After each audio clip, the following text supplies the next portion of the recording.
सिकू भाई, अच्छी परफॉर्मेंसेज एक बार फिर हम ये डिस्कशन काफ़ी अरसे से करते आए हैं कि डोमेस्टिक की जो परफॉर्मेंसेज है ना उनको बहुत क्लोजली फॉलो करना चाहिए, नज़र रखनी चाहिए कि कौन से प्लेयर्स अपकमिंग हैं, कौन अच्छा परफॉर्म कर रहा है और कौन कितने मैचेस खेल रहा है। अच्छा, एक सवाल है मेरा, मैं चाहूँगा कि राशिद जो टेस्ट क्रिकेटर अहमद शहजाद है हमारे साथ। जी जी बिल्कुल है अहमद शहजाद इसलिए कि करंटली खेल रहा है। मेरा एक सवाल है राशिद, मैं हमेशा ये कहता हूँ कि कोई ऐसा बंदा है पाकिस्तान क्रिकेट में या पाकिस्तान की क्रिकेट बोर्ड की तरफ से जो लड़कों पर नज़र रखता हो कि ये लड़का मैच क्यों नहीं खेल रहा, क्या ये लड़का अनफिट है, उसको फ़ोन करके पूछता हो कि भाई आप अनफिट हैं, आप खेल क्यों नहीं रहे, इज़ देयर एनीबडी देयर? इसलिए कि भाई मैं निकाल रहा था कायद अज़म ट्रॉफ़ी में, मैंने पूरा सबके प्रिंट आउट निकाले, डेटा तो नहीं बनाया, प्रिंट आउट से निकाले। उसमें शान ने 2 मैच खेले, तो इसका मतलब है कि शान 2 मैच खेला है, तो दूसरे टेस्ट क्रिकेटर्स जो खेले हैं वो भी खेले। उस्मान खान 1 खेला है। Usman Khan through out one day में था, तो वनडे और T20s में अगर उस्मान खान 1 खेल सकता है तो दूसरे सारे लड़कों को इसमें फिर सिकू भाई आपको नहीं लगता कमिटमेंट्स भी हैं, जैसे T20 की कमिटमेंट है, वनडे की कमिटमेंट है, कुछ प्लेयर्स को पहले रिलीज कर दिया जाता है ताकि वही तो मैं आपसे कह रहा हूँ, उस्मान खान तो पाकिस्तान की टीम में था ना। सिकू भाई एक और भी इस साल कायद अज़म ट्रॉफी में मसला आया कि बीच में बड़ा ब्रेक आ गया, ब्रेक की वजह से फिर ये टूर्नामेंट रुका, फिर दोबारा शुरू हुआ, फिर ब्रेक आया, अब फाइनल हो रहा है। अब मैं जो बात कर रहा हूँ, उस्मान खान शुरू से पाकिस्तान की T20 और वनडे के मैच में था, टीम में उसका नाम था, वो चला गया था मगर 1 मैच खेल कर गया। तो मैं जो क्रिकेट बोर्ड से ये बात कर रहा हूँ, जो मैंने अभी सवाल डाला है, अब्दुल्ला नहीं खेला, बाबर नहीं खेला, साइम नहीं खेला, कामरान नहीं खेला, रिजवान हसीब, इरफान खान, मैं लिस्ट है, कोई लड़का 1 भी मैच नहीं खेला। राशिद साहब आपका मौक़िफ़ है मैं चाह रहा हूँ कि कोई ऐसा बंदा होना चाहिए कि जो इनको मॉनिटर करे कि आप क्यों नहीं खेल रहे।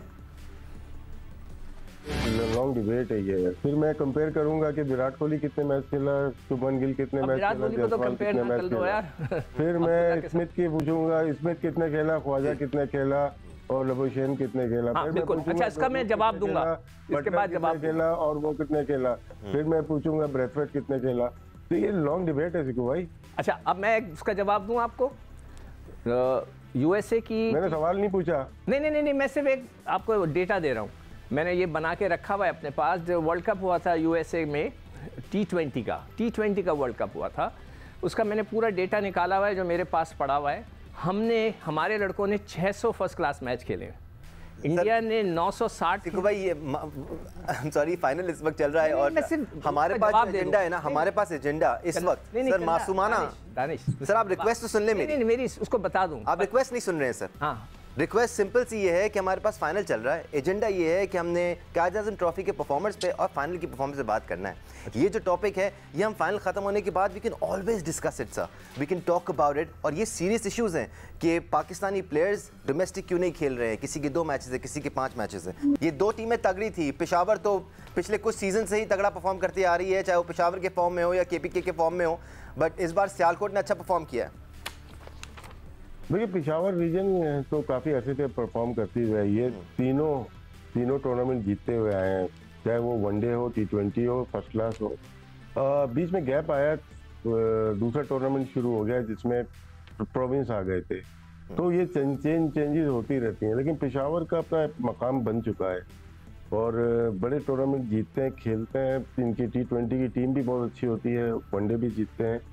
इनके पास जो कोच जाता है वो हमेशा से बड़ा मतलब खुश रहता है, रहमान भाई हो या अब्दुल रज़ाक हो या अभी ज़ोएब खान है, तो ये इनकी टीम अच्छी होती है, बड़ा परफॉर्म करते हैं।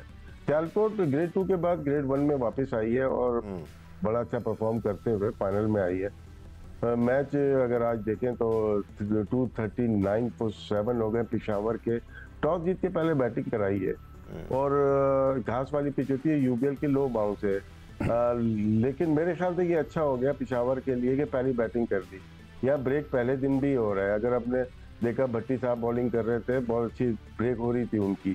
तो यहाँ पे इनके पास साजिद खान है और आखिरी इनिंग्स में अगर 200-250 प्लस मिलते हैं तो पेशावर के चांसेस बहुत अच्छे बन जाते हैं। साजिद खान ने अच्छा चलाया अपनी टीम को भट्टी साहब। और मैं आपकी तरफ आने से पहले ज़रा टॉप 5 बॉलर्स का जिक्र कर लूँगा because we have a slide ready. एक बार फिर मोहम्मद मूसा खान के नाम से हम इन्हें जानते हैं और PSL में भी हमने इनको एक्शन में देखा। उसके बाद ऐसा लगा कि गायब से हो गए, बट डोमेस्टिक खेल रहे थे, परफॉर्म कर रहे थे। इस बार भी उन्होंने इस्लामाबाद से खेलते हुए परफॉर्म किया, 5 मैचेस में 38 विकेट्स हासिल किए हैं। दूसरे नंबर पर मोहम्मद बशीर है जिन्होंने 5 मैचेस में 31 विकेट्स लिए हैं। मोहम्मद अब्बास है जो अब पाकिस्तान टीम के साथ हैं लेकिन उससे पहले खेल रहे थे और 5 मैचेस में 31 विकेट्स हासिल की थी। मेहरान सावल हैं, 5 मैचेस में 31 विकेट्स हैं और नियाज खान है 7 मैचेस में 30 विकेट्स हैं।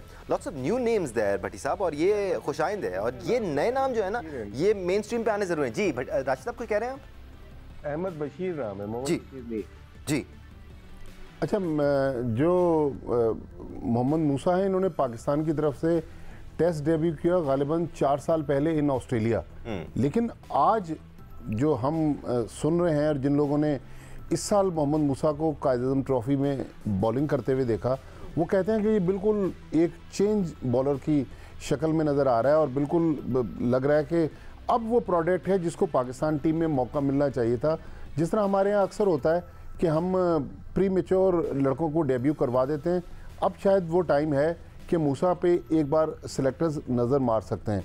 मोहम्मद अब्बास 31 विकेटें ली, उनको पाकिस्तान टीम में जगह मिली। बाकी नाम तकरीबन ऐसे हैं जो इससे पहले सर्किट में नज़र नहीं आए।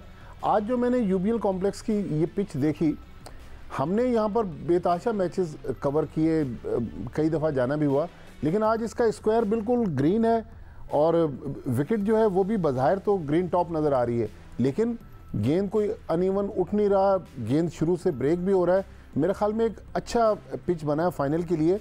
जो मैंने सुना है, जो 2 टीमें खेल रही हैं और इन मैच ऑफिशियल्स जो बता रहे हैं कि पीसीबी के जो डायरेक्टर डोमेस्टिक हैं खुर्रम नियाजी, उन्होंने सबसे कहा हुआ है कि ये हमारा मेन फोकस है, अगर किसी को कहीं कोई भी मसला हो तो वो मुझसे रब्ता करें। जो सिकंदर बख्श साहब थोड़ी देर पहले बात कर रहे थे, मेरे ख्याल में अगर पीसीबी का एक डायरेक्टर इस तरह की बात करके टीमों को, मैच ऑफिशियल से ये कहता है कि अगर आपको कोई मसला है या अगर आप कोई खामी देखें तो मुझसे रब्ता करें, तो इसका मतलब है कि पीसीबी को कंसर्न तो है कि हमारा डोमेस्टिक सर्किट जो है वो माजी में काफ़ी नीचे गया, अब इसको उठाने की ज़रूरत है। ठीक है, मोहम्मद मूसा खान से मुतालिक सिकू भाई बात ज़रूरी है, बिकॉज जब हमने पहली बार इनको देखा था PSL में, उसके बाद उन्होंने परफॉर्म किया, उसके बाद टेस्ट भी खेले ये, और मुझे याद है आपके साथ हमारा डिस्कशन हुआ था कि कोई भी प्लेयर अगर टेस्ट में आ रहा है तो फिर वो डोमेस्टिक खेल कर, इनफ मैचेस खेल कर आए, it's too soon to bring him into the test squad. और उसके बाद वही हुआ जो आप कह रहे थे, वो गए डोमेस्टिक में, सीजन खेले, अब परफॉर्म भी किया है।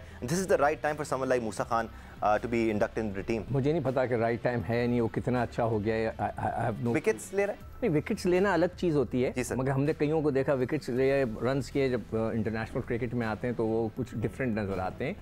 देखें, अब्बास विकेटें ले रहा था ना जी सर, किसी ने उसको देखा था? हम ही कह रहे थे कि भाई वो किधर है, किसी ने नहीं देखा। हमारे जो टेस्ट क्रिकेटर, जो सेलेक्टर थे, जो हमारे टेस्ट क्रिकेटर, जो कोचेस थे, अजहर महमूद इंग्लैंड में रहते हैं, उन्होंने तक जिक्र नहीं किया कि भाई अब्बास है। उनको तो यही नहीं पता कि हमारे पास स्पिनर्स कौन है।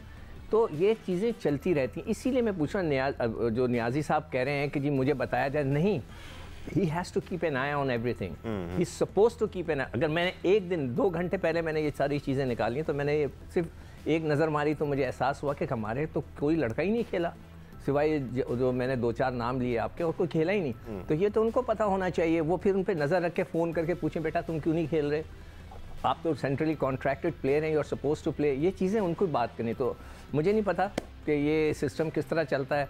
आई होप कि इम्प्रूव कर जाए। स्पेसिफिकली राशिद साहब, मैं मूसा खान की इसलिए इस वक्त बात कर रहा हूँ क्योंकि बॉलर्स में टॉप पर हैं, और कायद-ए-आज़म ट्रॉफी में कोई भी बॉलर या बैटर अगर टॉप करता है तो उसको स्पेशल अटेंशन दी जानी चाहिए, वो डिज़र्व करता है। आपको लगता है मूसा खान में इतना ट्रांजिशन आया है, इतनी बेहतरी आई है कि अब वो पाकिस्तान के स्क्वाड का हिस्सा बन सकते हैं? मैं सिक्कू भाई की बात से एग्री करता हूँ कि ज़रूरी नहीं है।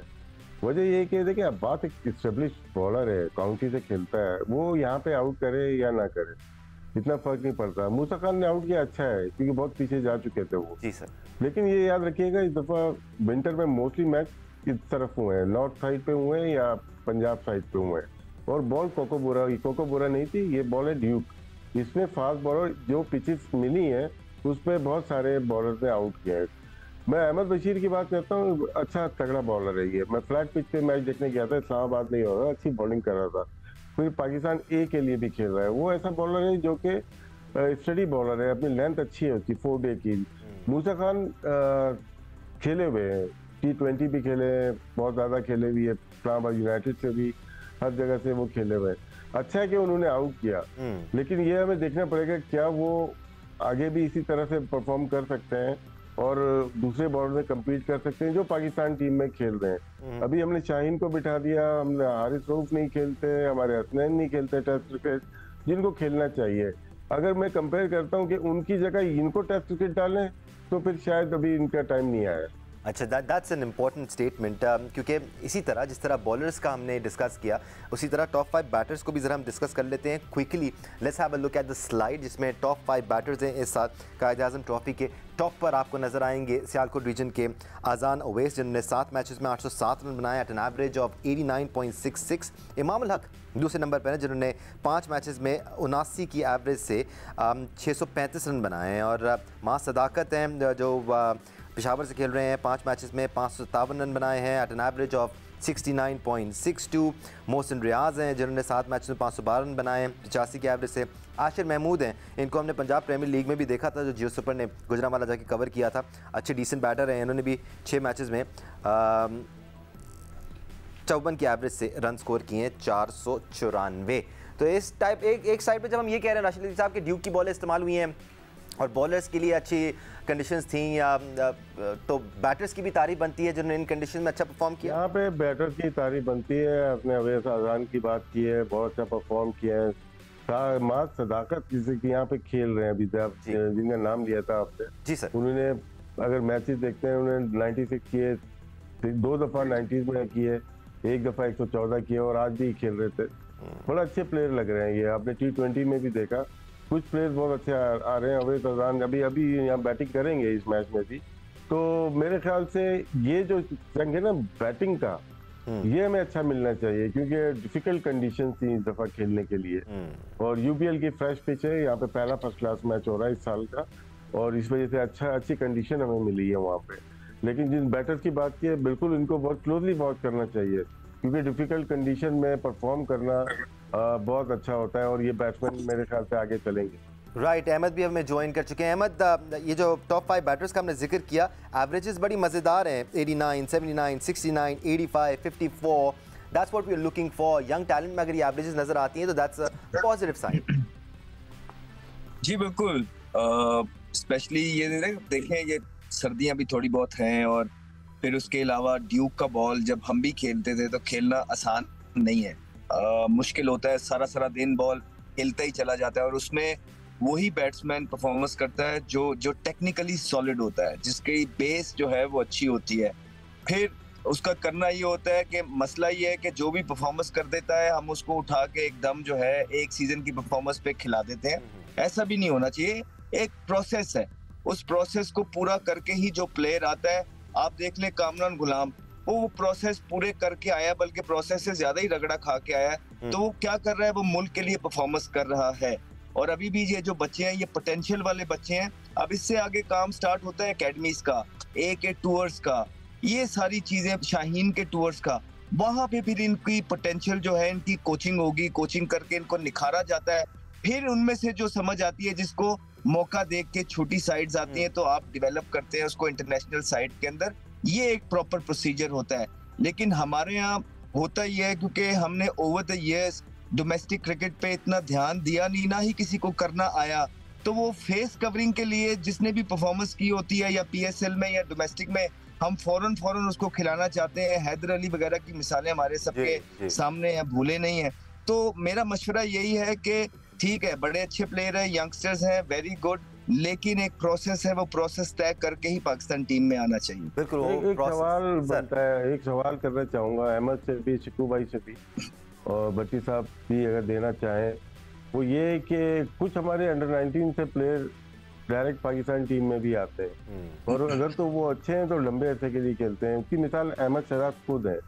ये अच्छे थे, अच्छा बैटिंग की, उन्होंने अच्छी परफॉर्मेंस दी, थोड़ा बहुत फर्स्ट क्लास खेली, उसके बाद नेशनल टीम में आ गए, बड़ा परफॉर्म किया लोग। इसी तरह से बाबर आजम की बात करते हैं, शादाब की बात करते हैं या शाहीन शाह आफरीदी की बात करते हैं। अंडर 19 से ये डायरेक्ट है और 4 साल खेले।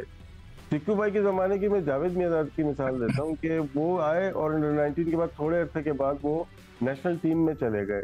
क्या वो प्लेयर ज़्यादा पायदार होते हैं या डोमेस्टिक में बहुत ज़्यादा परफॉर्म बार बार करने के बाद के लोगों को यकीन नहीं आता क्योंकि एज निकल जाती है? सऊद शकील की मिसाल है, कामरान गुलाम की मिसाल है, 29 साल की उम्र में डेब्यू हुआ। सिक्कू भाई ने सारा दौर देखा हुआ है, पुराना भी और नया भी।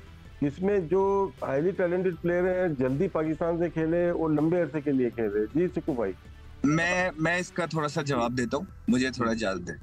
जहां तक इन्होंने मेरी बात की है, मैं पूरे 3 साल टॉप की क्रिकेट खेला पाकिस्तान अंडर 19 से। फिर उसके बाद ये हुआ, मैंने 5 से 6 टूर किए पाकिस्तान ए के, और वहां भी टॉप की परफॉर्मेंसेस दी, जिसमें 4 में से टॉप किया। मेरे अगेंस्ट कौन खेलता था? मलिंगा, मिरांडो, मेंडिस, ये सारे नेशनल प्लेयर्स खेलते थे। फिर मैं आया डोमेस्टिक के अंदर मैंने 2 बड़ी सेंचुरियां की। फिर साइड गेम हुई, साइड गेम में श्रीलंका की पूरी साइड आई, मैंने वहां 150 किया। उसके बाद आया मैं बाहर हो गया, मैं बहुत छोटा था। फिर जब मैं 3 मैचों बाद बाहर हुआ हूं, मैंने डोमेस्टिक के 2 साल लगाए, वहां मैंने परफॉर्मेंस की। उसके बाद जब मैं आया, वहां मेरी एवरेजेस थी सारी, मैंने पाकिस्तान के लिए अच्छा खेला।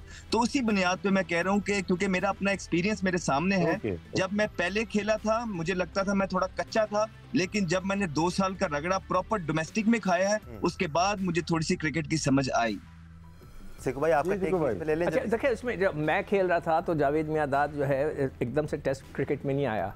वो बहुत अच्छा खेल रहा था 74 वगैरह में, 74 75 में हम सिंध कोल्ड्स होती थी, हम सब उसमें थे। मैं भी था, मियांदाद भी था, कासिम उमर वगैरह, हम सब थे। जावेद अच्छा खेल रहा था। उसके बाद वो वर्ल्ड कप खेलने गया, उसको खिलाया नहीं, मगर ही वॉज वेरी गुड, उसको रैंक कर रहे थे। उसके बाद वो आया पाकिस्तान, फिर आके वो टेस्ट क्रिकेट खेला। मेरे साथ वो अंडर 19 खेला, मैं भी अंडर 19 खेला, वो भी अंडर 19 खेला। मैं पाकिस्तान अंडर 19, वो मेरा कप्तान था।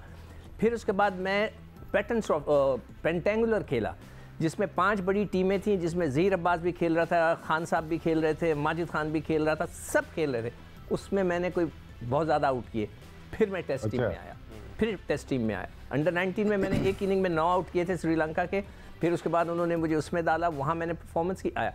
तो वो जो कह रहे हैं ना अहमद शहजाद, वो बिल्कुल सही है। You have to take them step by step. या कोई बहुत ही सिक्कू भाई, इसमें कुछ ऐसे हैं, जैसे इंतमाम का मैं देख रहा था, उसने 33 मैच जीते फर्स्ट क्लास। 33 का मैच का मतलब है 4.5-5 सीजन। वो चीज़ें नहीं अभी होती है ना। अभी तो अंडर 19 से प्लेयर आ रहा है तो पाकिस्तान उसी में शाहीन खेल जाता है, उसमें पाकिस्तान ए, उसी में एमर्जिंग खेल जाता है, एक ही साल में सब मिल जाता है। लेकिन जो मैं अगर 36 मैच इंतमाम के निकालूँ आपको, अगर तो वो बहुत लंबा सीजन हो जाता है। 6 या 7 मैच या 8 मैच का सीजन होता है, तो पूरा साइकिल है 8 साल का, 7 साल का, उसके टेस्ट डेब्यू होता है जी। तो इसमें कुछ प्लेयर को नुकसान हुआ है कि कम इंतमाम को हम बोलते हैं कम रन बनाए। इंतमाम के 3-4 सीजन तो डोमेस्टिक में ही हो गए ना प्रूफ करते हुए। यही सेम चीज तो शोएब अख्तर के साथ हो गई। उसको 95-96 में खेल जाना चाहिए था, वो खेलता है आके 98-99 में, 3 साल उसके ज़ाया हो गए। तो इसीलिए सकलैन को अगर देखते हैं तो सब कितने टेस्ट खेले, 47 टेस्ट, 50 टेस्ट मैचेस। दुनिया खेलती है, जल्दी आ जाते हैं, लंबे खेलते हैं, उनके टेस्ट मैचेस ज्यादा होते हैं। 110 यूं आंखें बंद करके 100 टेस्ट मैच हो जाते हैं। राशिद के टेस्ट मैचेस नहीं होते, अब से 10 मिनट पहले मुझे इस टॉपिक को रैप अप करने की कॉल आ गई थी, बट इतना मजेदार डिस्कशन चल रहा था और डिस्कशन है भी इंपॉर्टेंट। इसको एक चीज राशिद, कई दफा ऐसा होता है कि पाकिस्तान टीम में उस प्लेस की जगह नहीं होती। जैसे तुम शोएब अख्तर की बात कर रहे हो, उस वक्त वकार, वसीम, ये लोग, समी, ये लोग। दानिश, इसमें मैं भी अपना टेक दूंगा। दानिश भाई, मैं इस पे ये कहना चाहता हूँ कि जिस तरह देखिए, डिपेंड करता है कि आपके मुल्क में क्या चीज काम कर रही है। अगर आप अपने मुल्क की चीज देखेंगे तो रिसेंट पास में जो कच्चे प्लेयर्स आए हैं उन्होंने डिसअपॉइंट किया है। जो पक्के प्लेयर आए हैं, डेविड हसी की तरह, कामरान गुलाम की तरह, उन्होंने परफॉर्मेंस की है। और अहमद, जो ज्यादातर कच्चे आए हैं ना, उनको हम PSL से डायरेक्ट ले आए हैं टीम में। उन्होंने ज्यादा डोमेस्टिक क्रिकेट खेली नहीं थी।